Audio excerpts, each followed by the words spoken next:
Hello class 11th, welcome to the Easy Eco class. As you know, in last video we have read about the movement along with demand curve.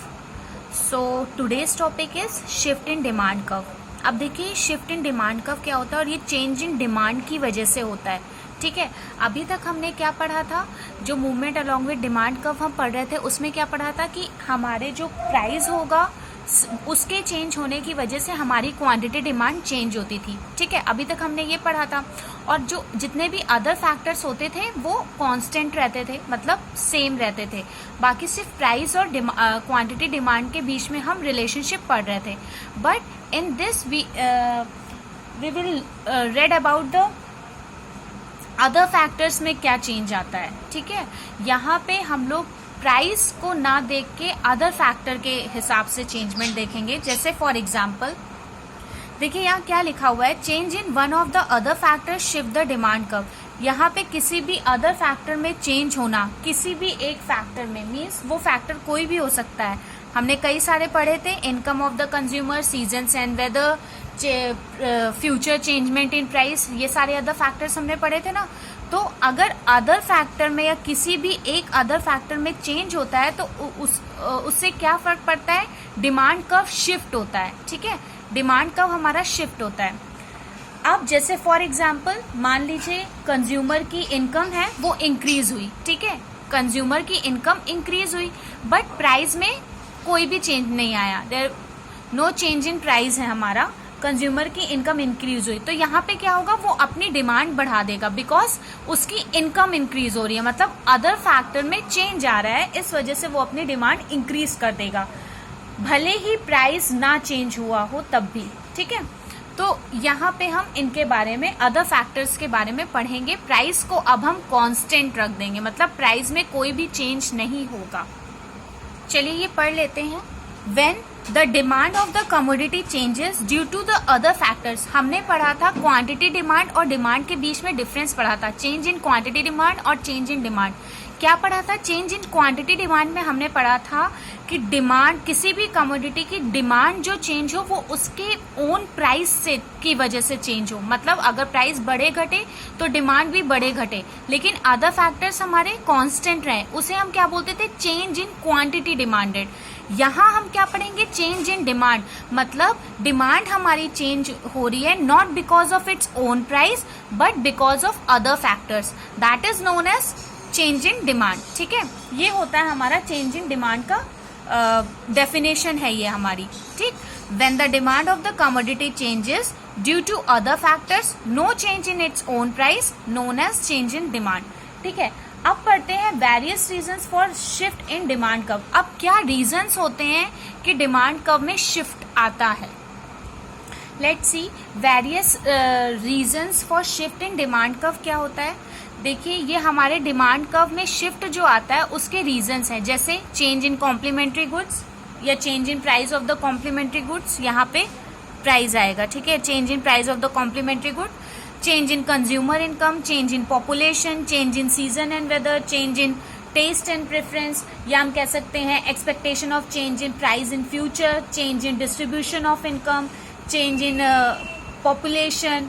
ठीक है, तो ये सारे जितने भी reasons, ये सारे रीजंस है हमारे, मैंने यहाँ पे 5 लिखे हैं, कई सारे होते हैं, हम पढ़ चुके हैं पहले ही. ये सारे रीजंस जो हैं वो हैं किसकी वजह से, शिफ्ट इन डिमांड कर्व, इनकी वजह से डिमांड कर्व में शिफ्ट आता है. चलिए आइए इसको कुछ डायग्राम के थ्रू समझते हैं. शिफ्ट्स हमारे दो तरीके के होते हैं, एक होता है इंक्रीज इन डिमांड और एक होता है डिक्रीज इन डिमांड. दो तरीके के शिफ्ट्स होते हैं, एक होता है हमारा इंक्रीज इन डिमांड और एक होता है हमारा डिक्रीज इन डिमांड. देखिए मैंने एक डायग्राम बनाया, वाई एक्सिस प्राइस लिया है, यूनिट्स ली है यहाँ पे. अब हमारा देखिए प्राइस कांस्टेंट है, प्राइस में कोई चेंज नहीं आ रहा है, मीन्स प्राइस कांस्टेंट है, सिर्फ डिमांड में चेंज आ रहा है. क्यों, क्योंकि जो अदर फैक्टर्स है वो चेंज हो रहे हैं. ठीक है, अदर फैक्टर्स की वजह से जब डिमांड में चेंज आए उसे हम क्या बोलते हैं, शिफ्ट इन डिमांड. एक बार डिमांड बढ़ रही है हमारी ड्यू टू अदर फैक्टर की वजह से. देखिए एक बार जो ये हमारी मेन डिमांड है, डी हमारी मेन डिमांड है और मेन ये क्वांटिटी है. अभी तक हम इतना खरीदते थे, अदर फैक्टर्स में चेंज आया, मान लीजिए इनकम इंक्रीज हो गई, मान लीजिए यहाँ पे, तो कंज्यूमर ने क्या किया, ज्यादा खरीदना चालू कर दिया, मतलब अपनी डिमांड बढ़ा दी। मान लीजिए इनकम में इंक्रीज हुआ तो कंज्यूमर ने अपनी डिमांड यहां से इधर शिफ्ट कर ली, ठीक है।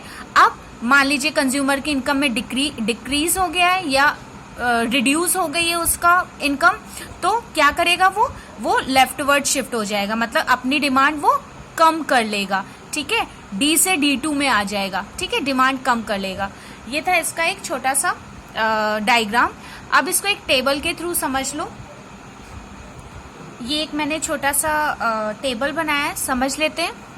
चेंज इन डिमांड की होता है बिकॉज ऑफ या due to change in other factors की वजह से। अब जब अदर फैक्टर्स में चेंज होता है तो ये क्या लीड करता है, ये शिफ्ट इन डिमांड कर्व, मतलब इसकी वजह से डिमांड कर्व में शिफ्ट आते हैं। अब दो तरीके के शिफ्ट होंगे यहाँ पे, या तो आपका राइटवर्ड शिफ्ट होगा या तो आपका लेफ्टवर्ड शिफ्ट होगा, ठीक है। दो तरीके के शिफ्ट होंगे, या तो राइटवर्ड या तो लेफ्टवर्ड। अब राइटवर्ड अगर शिफ्ट होता है तो उसे हम क्या बोलते हैं, इंक्रीज इन डिमांड, और अगर लेफ्टवर्ड शिफ्ट होता है तो उसे हम क्या बोलते हैं, डिक्रीज इन डिमांड। तो ये छोटा सा एक टेबल जो आपको पूरा बता देगा अच्छे से कि चेंज इन डिमांड किस वजह से कैसे होता है, ठीक है। नाउ सी, राइटवर्ड शिफ्ट को हम लोग आउटवर्ड शिफ्ट भी बोलते हैं और फॉरवर्ड शिफ्ट भी बोलते हैं, और लेफ्टवर्ड शिफ्ट को हम लोग इनवर्ड शिफ्ट भी बोलते हैं और बैकवर्ड शिफ्ट भी बोलते हैं। ये 2 से 3 तरीके के नेम होते हैं राइटवर्ड और लेफ्टवर्ड के। अब देखिए इंक्रीज इन डिमांड क्या होता है, इंक्रीज इन डिमांड समझ लेते हैं। मान ये स्केड्यूल है आपका एक, मैंने प्राइस कांस्टेंट लिए हैं 2020, बट डिमांड में क्या है, चेंज आ रहा है। यहाँ मान लीजिए कि कंज्यूमर की इनकम में चेंजमेंट हुआ है या कंज्यूमर की इनकम बढ़ी है, ठीक है। तो पहले जब प्राइस 20 था बट वो उसकी यूनिट्स कितनी लेता था, 100। मान लीजिए उसके अदर फैक्टर्स में चेंज आया हो, मतलब कंज्यूमर की इनकम बढ़ गई हो, तो सेम प्राइस पे वो ज्यादा यूनिट्स खरीदने लगा, ठीक है। तो यहाँ पे क्या होगा, राइटवर्ड शिफ्ट होगा, ठीक। राइटवर्ड शिफ्ट होगा मतलब इंक्रीज इन डिमांड होगा, ठीक है।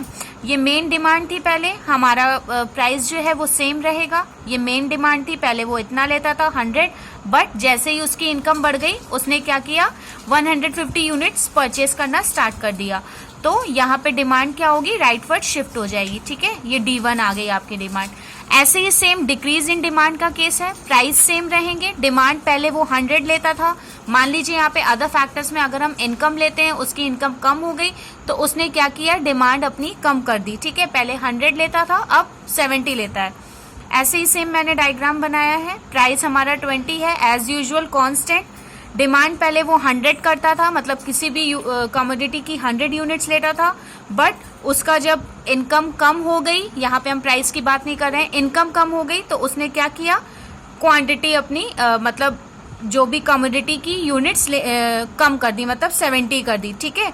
तो ये कौन सा शिफ्ट हो गया, ये लेफ्टवर्ड शिफ्ट हो गया, ओके। तो ये था आपका शिफ्ट इन डिमांड का कॉन्सेप्ट, ठीक है। नेक्स्ट टॉपिक होगा आपका differences between shift and movement in demand, ये पढ़ेंगे हम लोग, या फिर एक्सपेंशन और इंक्रीज इन डिमांड।